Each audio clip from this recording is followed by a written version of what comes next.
Saya kalau beli solar misalkan 200.000 sama operatornya dipotong Rp1.000 jadi cuma 199.000 saja.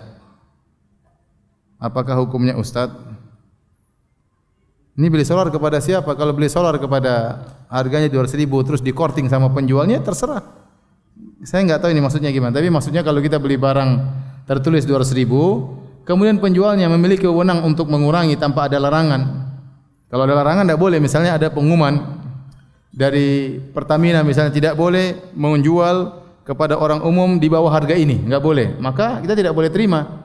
Karena kita harus sesuai dengan peraturan yang berlaku. Seperti sebagian dealer mobil mengeluarkan peraturan semua dealer tidak boleh memberi kortingan lebih dari 20 juta, misalnya enggak boleh. Maka kalau lebih kortingan 20 juta dikenakan denda 1 miliar. Dan itu terjadi. Ada yang kasih peraturan demikian. Tapi kalau tidak ada aturannya, masing-masing penjual solar memiliki wewenang untuk menurunkan harga, maka tidak apa-apa.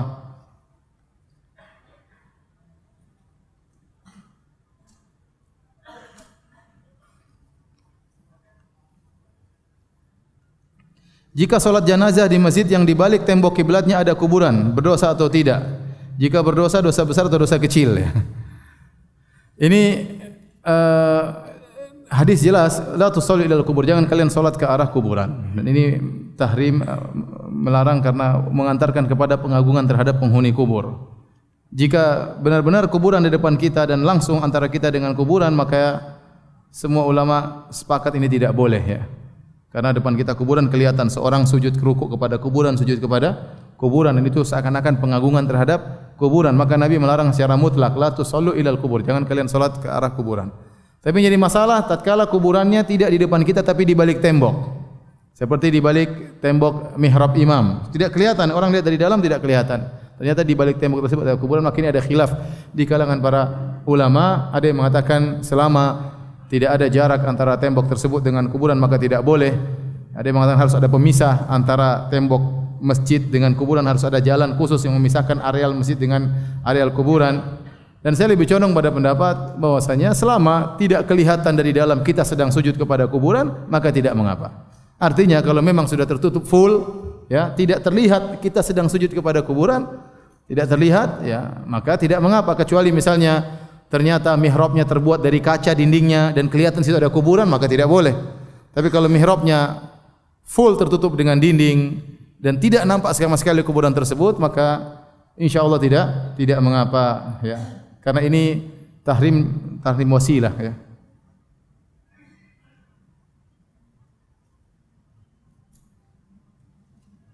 Ustaz, bolehkah membaca zikir pagi petang berjamaah sama-sama dengan anak dan istri dengan tujuan untuk menjadi kebiasaan dalam keluarga? Masih enggak apa-apa kita kumpul bareng-bareng tapi masing-masing baca sendiri-sendiri.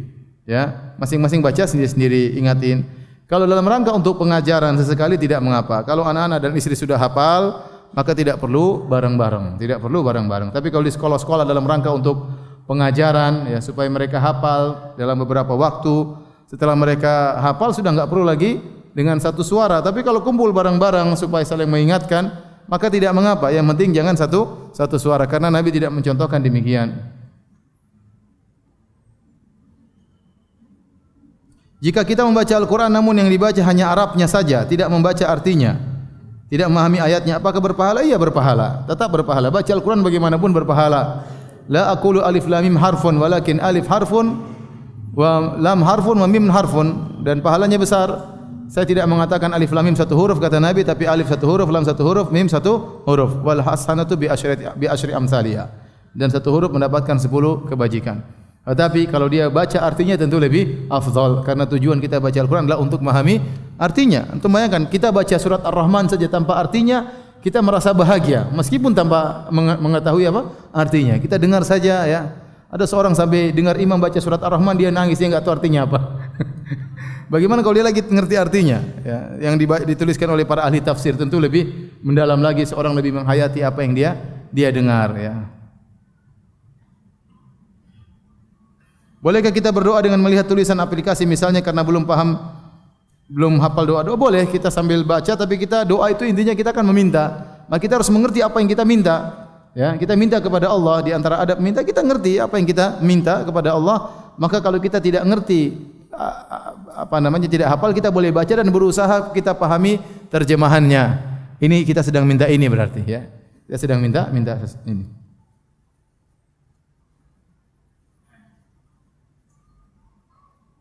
Jangan sampai kita salah baca, lagi ribut sama istri kita baca doa, ya Allah hancurkan orang kafir. Hancurkan sehancur-hancurnya, padahal kita doain buat istri doa yang lain. Maka dia harus baca, ngerti maknanya apa. Ustaz, apakah benar katak berzikir dengan suaranya? Itu saya tidak tahu. Apakah katak berzikir dengan suaranya atau sedang panggil istrinya, saya enggak tahu. Oh alam ya. Tapi hewan-hewan mereka bertasbih kepada Allah. Tapi bagaimananya? Saya tidak tahu. Apakah burung berkicau dia sedang berzikir atau dia sedang ngobrol sama tetangganya? Wallahu alam bisawab. Kalau dari kisah Nabi Sulaiman dalam surat An-Naml, Nabi Sulaiman mendengar semut berbicara dengan yang lain. Ya. Ya ayuhan namlu dukhulu masakinakum la yahtimannakum Sulaiman wa junuduhu wa hum la yash'urun. Wahai bangsa semut, masuklah kalian ke rumah-rumah kalian, jangan sampai kalian diinjak oleh Sulaiman dan tentaranya dan mereka dalam kondisi tidak sadar. Berarti ada pembicaraan hewan yang tidak berkaitan dengan tasbih dan zikir. Paham? Mereka terkadang berzikir, terkadang mereka berbicara di antara mereka. Wallahu a'lam bishawab. Ustaz, dalam memilih pasangan dianjurkan sekufu. Dalam syariat kufu ini lebih ditekankan secara agama atau status sosial? Sekufu ini sekedar untuk status sosial. Dalam syariat sih tidak ada ya. Yang dilihat adalah agama.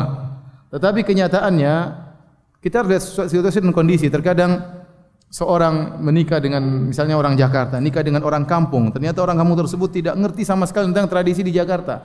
Kemudian dia datang di kota, kemudian dia bergaul, akhirnya dia merasa susah, dia merasa repot. Ya, tapi ini tidak, ini hanya sekedar sosial saja. Artinya kita memilih orang yang misalnya saya tinggal di Jakarta, saya lebih senang tinggal orang Jakarta yang lebih ngerti dengan tradisi saya misalnya. Atau saya orang Jawa, saya lebih senang nikah sama orang Jawa yang lebih kenal tradisi saya. Misalnya Arab, lebih senang dengan orang Arab. Kalau dengan suku lain mungkin terkadang tidak cocok tradisinya. Kalau syarat Islam tidak ada. Ya.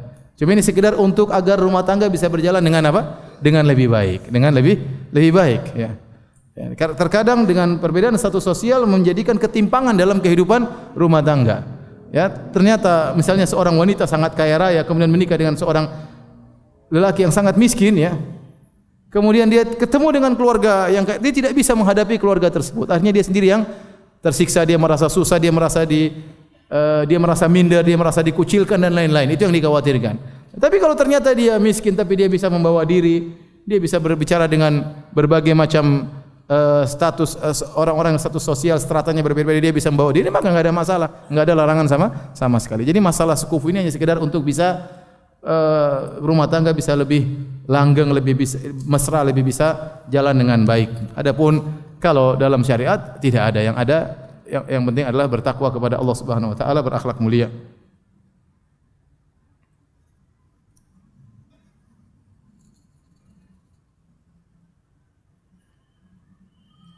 Allah tatagaw fil mizan, apa maksudnya merusak keseimbangan itu? Jangan kalian berbuat zalim dalam timbangan. Jangan berbuat zalim dalam timbangan. Ya, jangan kalian menyelisih keadilan. Bahwasanya dalam timbangan harus keadilan. Makanya al-mizan, wa wadha al-mizan, Allah meletakkan al-mizan, ada dua pendapat. Ada yang mengatakan al-mizan, sini maksudnya adalah timbangan yang ma'ruf, timbangan yang ada dua daun timbangannya, atau ukuran mikyal volume, atau urangan wazan timbangan, berat, ya, semua jenis timbangan, terutama timbangan zaman sekarang yang kemudian orang meletakkan barang kemudian keluar digital misalnya, maka itu namanya timbangan. Ada yang mengatakan al-mizan sini maksudnya al-adl, keadilan.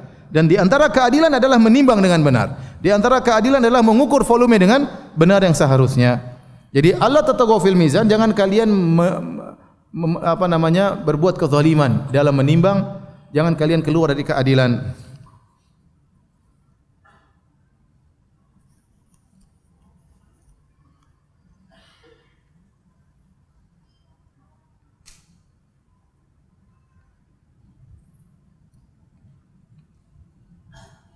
Ketika saya membuka sosial media, lalu saya melihat foto akhwat bercadar, lalu melihat komentar dari ikhwan dan komentar membawakan surat Ar-Rahman ayat 13.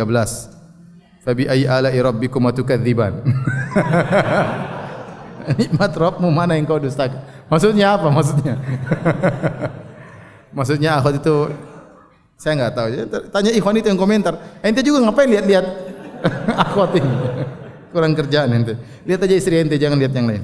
Tapi demikian saja kajian kita. Insyaallah kita lanjutkan pekan depan. Kurang lebihnya saya mohon maaf. Subhanakallah bihamdik, syahadu alla ilaha illa anta, astaghfiruka wa atubu ilaik. Assalamualaikum warahmatullahi wabarakatuh.